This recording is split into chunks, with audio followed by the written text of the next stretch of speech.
أنا بحب شغلي جدا. شغلي هو كل حياتي. بالنسبة لي مش مجرد وظيفة وخلاص. أنا نيلي، تاتو ارتست، برسم تاتو. وكنت بحس بسعادة كبيرة جدا لما أي حد يجيلي وارسم له التاتو اللي هو عايزه والاقيه مبسوط بيه. وفي ناس ساعات كانوا بيجولي معاهم ورق برسمة التاتو اللي هم عايزينها، وساعات تانية أنا كنت بختار لهم التاتو على ذوقي أنا.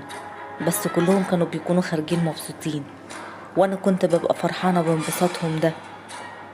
وفي اليوم اللي انا هحكي عليه ده كان اغرب يوم حصل ليا في حياتي. انا كنت قاعدة برسم تاتو لولد صغير. فجأة لقيت واحد دخل عليا، شكله غريب، شكله مرعب جدا، وبيضحك لي ضحكة كلها رعب، وعينيه واسعة، ووشه كله تقريبا معظم جسمه مرسوم عليه تاتو. ولقيته بيقول لي. انت بتعرفي ترسمي تاتو كويس؟ قلت له ايوه. انا لسه قدامي كتير. قلت له لا، انت قدامك ولد واحد بس. الولد من منظره خاف جدا لدرجة ان هو ارتبك وجه يديلي الفلوس وقعت من ايده. خرج وهو بيجري من منظره المرعب.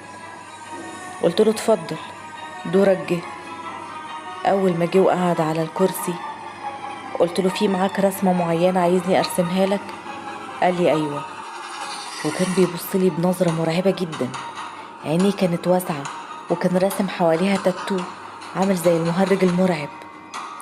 قلت له اتفضل، بدل معاك رسمة معينة اديهالي. طلع ورقة من جيبه وقام قايل لي. انت هتعرفي ترسميها كويس؟ بصيت في الورقة، لقيت الورقة مرسوم فيها نجمة السحر، النجمة الخماسية، نجمة الشيطان. استغربت جدا. قلت له انت متأكد ان انت عايز الوشم ده؟ قال لي ايوه. عايزه ده وبس.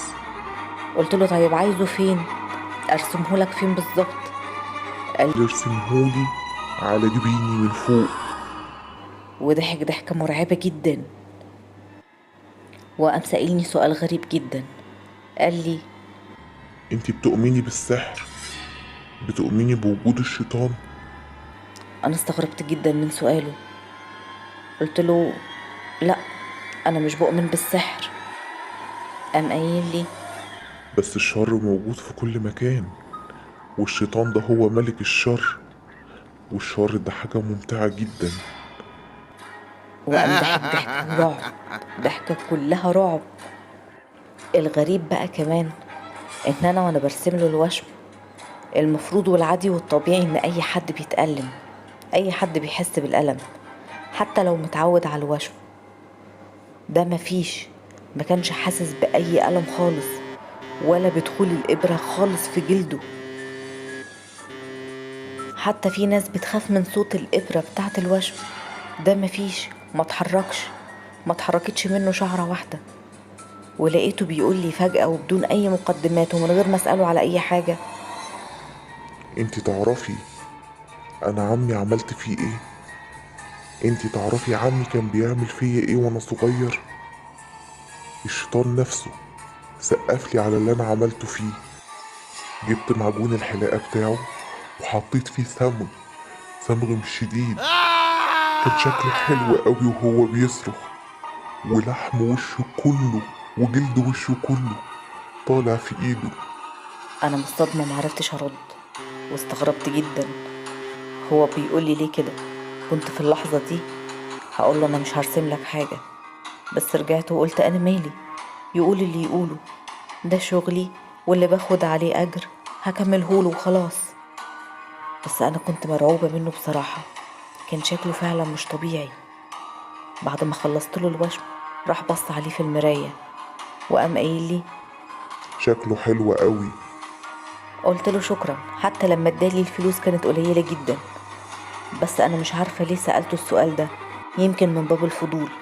وهو ماشي قلت له هو عمك فين دلوقتي؟ بص لي بصة مستحيل انساها وقام قايل لي.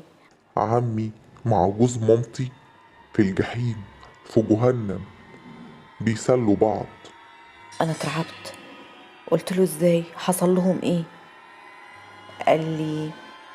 جوز مامتي كان دايما بياخدني في القبو تحت بتاع البيت ويضربني بالكرباج. عارفة الكرباج؟ بس أنا عملت فيه حاجة حلوة قوي، بقيت أحط له سم بطيء المفعول. الناس كلها لما مات تخيلوا إن هو جاله أزمة قلبية. أزمة قلبية قال. انت دلوقتي هتروحي تبلغي الشرطة عني؟ يلا بسرعة، انت مستنية ايه؟ روحي بلغي الشرطة وقولي لهم كل حاجة. رديت عليه قلت له لا، انا مش هبلغ حد. قال لي انت فاكرة ان انا خايف؟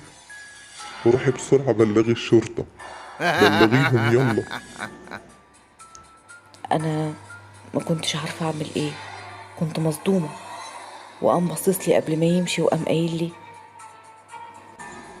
ما تخليناش نتقابل تاني، بلاش تخلينا نتقابل تاني. انا تخيلت في اللحظه دي ان هو هيجي يقتلني. وقام تاني قبل ما يمشي قام مشاور لي وقال تاني ما تخليناش نتقابل تاني، انصحك بلاش نتقابل تاني، وما تنسيش تبلغي الشرطة.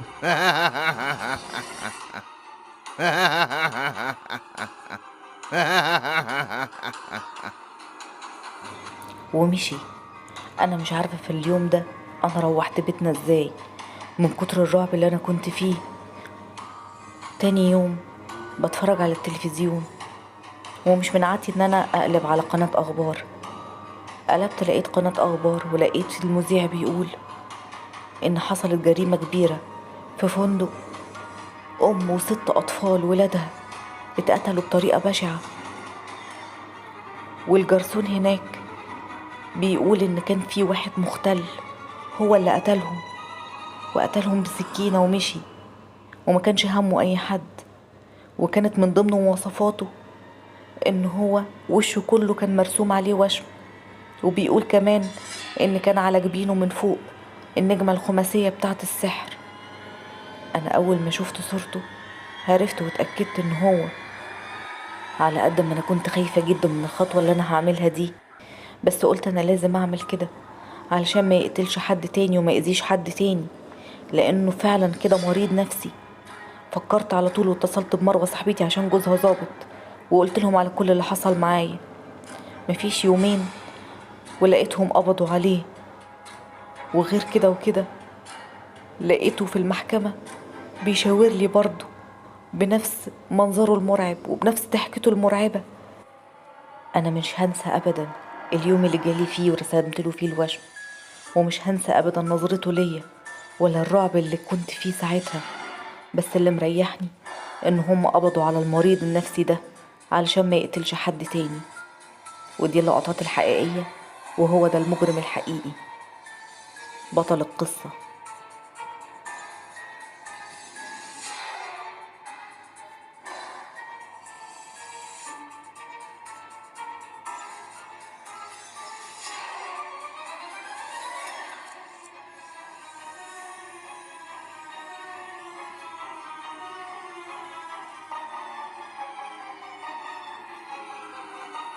ولحد هنا يا أصحابي تكون خلصت قصتنا النهاردة. أتمنى إن هي تكون عجبتكم. ما تنسونيش باللايك والشير والسبسكرايب، وتشيروا القصة لأكبر عدد من أصحابكم عشان قناتنا تكبر مع بعض. ودي كانت أحلى التعليقات اللي جت لي الفيديو اللي فات، أنا بشكركم جدا عليها. أشوفكم القصة الجاية. سلام.